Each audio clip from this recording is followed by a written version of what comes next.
ನಮಸ್ತೆ ಪ್ರಿಯ ವೀಕ್ಷಕರೇ, ನಾನು ಎಸ್ ವಿ ಚಂದ್ರಕಲಾ ಶಿವಮೊಗ್ಗ.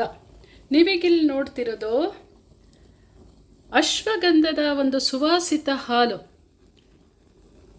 ಮಾಡೋ ವಿಧಾನ ಮತ್ತು ಇದರ ಸೇವನೆಯಿಂದ ಆಗುವಂಥ ಲಾಭಗಳು ಏನು ಅನ್ನೋದ್ರ ಬಗ್ಗೆ. ಇದು ಅಶ್ವಗಂಧ ಅನ್ನೋ ಬೇರಿನ ಒಂದು ಅಮೂಲ್ಯವಾದ ಬೇರಿನ ಸುವಾಸಿತ ಹಾಲು. ಯಾಕೆ ಇದನ್ನು ಕುಡಿಬೇಕು? ಅದಕ್ಕೆ ಹೆಸರೇ ಇದ್ದಂಗೆ ಅಶ್ವದಷ್ಟು ಶಕ್ತಿ ನೀಡುವಂಥದ್ದು. ಯಾವುದಕ್ಕೆ? ನಮ್ಮ ದೇಹದ ನರನಾಡಿಗಳಿಗೆಲ್ಲ ಸೋತು ಹೋದಂಥ ನರನಾಡಿಗಳಿಗೆ ಮತ್ತಷ್ಟು ಪುನಶ್ಚೇತನ ನೀಡಿ, ಒಂದು ಚೈತನ್ಯ ನೀಡಿ, ಅದಕ್ಕೆ ಒಂದಿಷ್ಟು ಬಲ ತಾಕತ್ತು ನೀಡುವಂಥ ಎಲ್ಲ ಗುಣಗಳು ಈ ಅಶ್ವಗಂಧಕ್ಕಿದೆ. ಹಾಗಾಗಿ ಆಯುರ್ವೇದದ ಒಂದು ಬೇರುಗಳಲ್ಲೇ ಈ ಅಶ್ವಗಂಧಕ್ಕೆ ಇನ್ನಿಲ್ಲದ ಮಹತ್ವ ಇದೆ. ಹಾಗಾಗಿ ಇದೊಂದು ಸುವಾಸಿತ ಹಾಲು ಮಾಡೋದು ಹೇಗೆ, ತುಂಬ ಇದಕ್ಕೆ ನಾವು ತಿಳ್ಕೊಳ್ತಾ ಹೋಗೋದು, ಎಕ್ಸ್ಪ್ಲನೇಷನ್ ತಗೊಳ್ಳೋದು ಅದೆಲ್ಲ ಏನೂ ಬೇಕಿಲ್ಲ ಅನಿಸುತ್ತೆ. ಯಾಕಂದರೆ ಅನಾದಿ ಕಾಲದಿಂದಲೂ ಒಂದು ಆಯುರ್ವೇದದಲ್ಲಿ ಅಶ್ವಗಂಧ, ಶತಾವರಿ, ಬಜೆ, ಜಾಯಿಕಾಯಿ, ಜ್ಯೇಷ್ಠ ಮಧು ಇದೆಲ್ಲ ಬಾಯ್ಪಾಠದ ಹಾಗೆ ಹೆಚ್ಚು ಕಡಿಮೆ ಜನಕ್ಕೆ ಇರುತ್ತೆ. ಹಾಗಾಗಿ ಅಶ್ವಗಂಧ ನಮಗೆ ತುಂಬ ನರನಾಡಿಗೆ ಒಂದೊಂದ್ಸಲಿ ಸಣ್ಣ ಏಜಿರಲಿ ದೊಡ್ಡ ಏಜಿರಲಿ ನಮ್ಮ ಒಂದು ಏನೋ ಕಾಲಿನ ಶಕ್ತಿ, ಕೈ ಶಕ್ತಿ ಎಲ್ಲ ಕಡಿಮೆ ಆದಂಗೆ ಅನಿಸುತ್ತೆ. ಅಯ್ಯೋ ಸ್ವಲ್ಪ ಸುಸ್ತು, ತಡೀರಿ ಆಮೇಲೆ ಮಾಡ್ತೀನಿ ಅನ್ನೋದು, ಈ ಥರ ಎಲ್ಲ ಇರುತ್ತೆ. ನಾವೆಷ್ಟೇ ಆಹಾರ ನಾವು ಅಚ್ಚುಕಟ್ಟಾಗಿ 3 ಹೊತ್ತು ಬೆಳಗ್ಗೆ ತಿಂಡಿ, ಮಧ್ಯಾಹ್ನ ಊಟ, ರಾತ್ರಿ ಊಟ, ಒಂದಿಷ್ಟು ಹಣ್ಣು ಎಲ್ಲ ತೊಗೊಳ್ತಿರ್ತೀವಿ. ಆದರೂ ಕೂಡ ಇದೆಲ್ಲ ಸೃಷ್ಟಿಲಿ ಯಾಕಿದೆ ಅಂದರೆ ಬಳಸ್ಕೊಳ್ಳಿ ಆಗಾಗ ಅಂತಲೇ ಇಂಥದ್ದೆಲ್ಲ ಇರೋದು. ಹಾಗಾಗಿ ಈ ಅಶ್ವಗಂಧದ ಒಂದು ಸುವಾಸಿತ ಹಾಲನ್ನು ಮಾಡಿ ಕುಡಿಯೋದ್ರಿಂದ ನಿಮಗೆ ಇದೊಂದು ಪಾನೀಯನೇ, ಬಿಸಿಯಾದ ಒಂದು ಪಾನೀಯ. ಇದು ತುಂಬ ಹಿತವಾಗುತ್ತೆ, ನರನಾಡಿಗಳಿಗೆಲ್ಲ ನವಚೈತನ್ಯ ಬರುತ್ತೆ.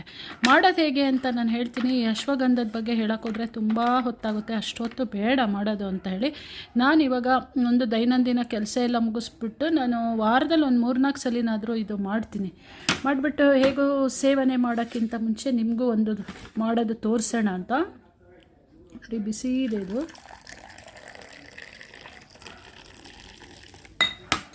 ಈ ಅಶ್ವಗಂಧನ ಒಂದು 2 ಅಥವಾ 3 ಇಷ್ಟು ತಗೊಳ್ಳಿ.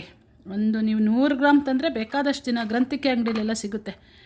ಒಂದು 3 ಅಥವಾ 4 ತೊಗೊಂಡು ಈ ಥರ ಈ ಕುಟ್ಟಣಿ ಇರುತ್ತಲ್ಲ ಇದರೊಳಗೆ ಹೀಗೆ ಜಜ್ಜಿ ಪುಡಿ ಮಾಡಿ ಇಟ್ಕೊಳ್ಳಿ. ಚೆನ್ನಾಗಿ ಒಣಸಿ ಇಟ್ಕೊಂಡ್ರೆ ಲಟ್ ಅಂತ ಚೆನ್ನಾಗಿ ಹೀಗೆ ಮುರಿಯುತ್ತೆ. ಇದು ಏನಂದರೆ ಚೆನ್ನಾಗಿ ಒಣಗಿದಷ್ಟು ಇದು ತುಂಡು ಚೆನ್ನಾಗಾಗುತ್ತೆ.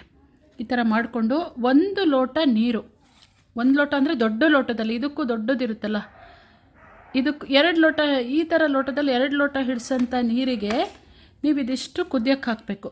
ಆಮೇಲೆ ನಿಮ್ಗೆ ಒಂಚೂರು ಘಮ ಸುವಾಸನೆಯೂ ಬೇಕು ಅಂತ ಒಂದು 2 ಏಲಕ್ಕಿ ಜಜ್ಜಿ ಹಾಕಿ, ಆಮೇಲೆ ಇದಕ್ಕೆ ಒಂದು ಕಲ್ಲು ಸಕ್ಕರೆ ತುಂಡು, ನಿಮ್ಗೆ ಎಷ್ಟು ಬೇಕೋ ಅಷ್ಟು.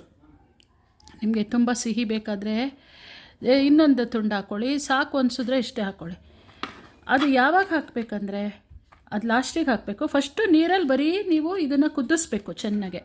1 ಲೋಟ ಆಗುತ್ತೆ. ಇನ್ನೇನು ಆಗ್ತಾ ಬಂದಾಗ ಏಲಕ್ಕಿನೂ ಕಲ್ಲು ಸಕ್ಕರೆನೂ ಹಾಕಿ ಕುದಿಸ್ಬಿಟ್ಟು ಈ ಥರ ಬಿಸಿಯಾದ ಒಂದು ಅಶ್ವಗಂಧದ ಸುವಾಸಿತ ಹಾಲನ್ನು ಸೇವಿಸೋದ್ರಿಂದ ದೇಹದ ನರನಾಡಿಗೆ ಎಲ್ಲ ಒಂಥರ ಸುಸ್ತೆಲ್ಲ ಹೋಗಿ ನವ ಚೈತನ್ಯ ಬಂದಂಗಾಗುತ್ತೆ.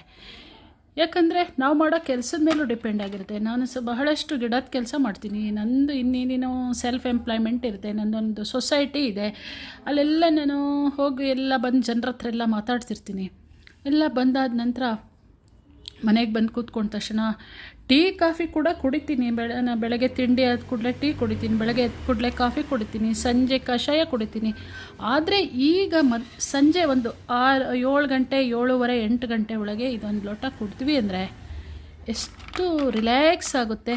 ಮತ್ತು ನಮಗೆ ಗೊತ್ತಾಗುತ್ತೆ ಕಾಲಿಂದು ನರಗಳು, ಆಮೇಲೆ ನಾವೆಲ್ಲ ಸರ ಓಡಾಡ್ಬೇಕಾರೆ ಎಲ್ಲೋ ಒಂದು ಕಡೆ ಉಳ್ಕೋದಂಗೆ ಆಗುತ್ತೆ. ಮತ್ತು ಇನ್ನೇನು ಕೆಲಸ ಮಾಡೋದು ಬಿಡು, ಕೂತ್ಕೊಳ್ಳೋಣ, ನಮಗೆ 10:30, 11 ಗಂಟೆ ತನಕನೂ ಮಾಡಿದ್ರೆ ಕೆಲಸ ಇರುತ್ತೆ.